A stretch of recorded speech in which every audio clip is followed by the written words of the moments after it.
During the election process, we often hear reports of unfair practices, such as tampering of the voters' list, misuse of government facilities by the ruling party, exorbitant spending of money on campaigns by rich political parties, and threatening voters and rigging on polling day. Although some of these reports are true, in a vast country like India, no political party can win an election through such unfair practices alone. India has a democratic election system.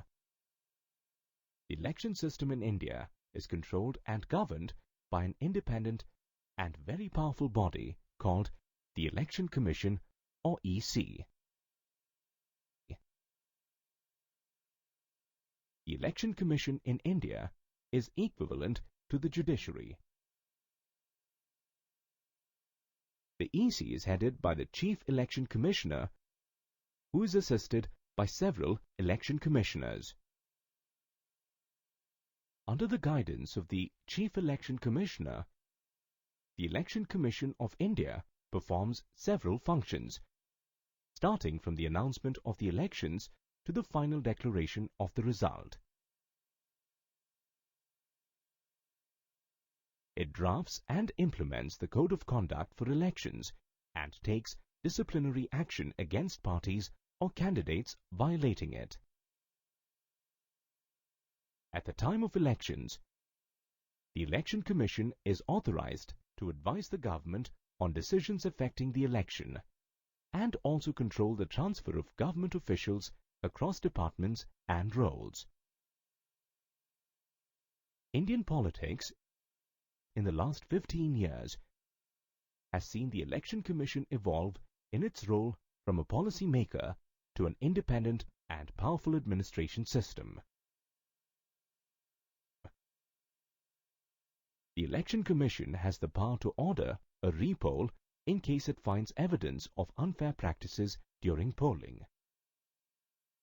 Another method to ensure that an election is democratic is to analyze the pattern of public participation.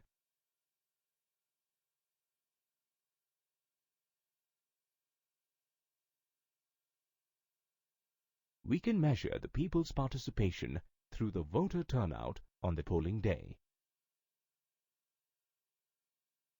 In India, the lesser privileged groups, such as the poor and the illiterate, turn up for polling in large numbers compared to the rich and the literate. Similarly, voters in rural areas turn out more than those in urban areas. Another study conducted in 2004 reveals that a majority of the people in India think their individual vote matters and can make a difference to the system. Another significant indicator of the free and fair nature of an election is the election result itself.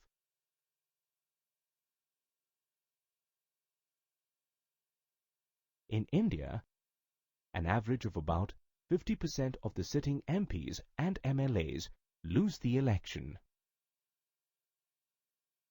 Again, in most cases, candidates known for their criminal connections or intimidating voters with money have also lost elections. For example, in the assembly elections in Maharashtra in October 2009, several candidates known to have criminal backgrounds, except for a few rare occasions, in most cases, the losing party accepts the election result as the people's choice. This clearly proves that in India, the elections are fairly democratic. However, conducting a free and fair election has several challenges. All rich and established political parties and candidates enjoy an edge over the smaller parties and independent candidates. Besides, there are instances of candidates with criminal connections winning an election purely by virtue of putting pressure on other candidates to step down. Then, there are influential political families who get tickets allotted to family members only. For example, in the recent polls in Maharashtra, the candidates were the children of prominent leaders like Gopinath Munde, Sharad Pawar, Sushil Kumar Shinde, and the late Pramod Mahajan. Another growing challenge is that most major political parties offer similar policies and practices, leaving the voters with hardly any options to choose from.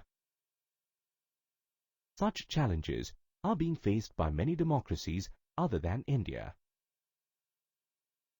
Therefore, it's important that the citizens of all these democracies collectively contribute towards reforming the existing practices and making the electoral system more effective.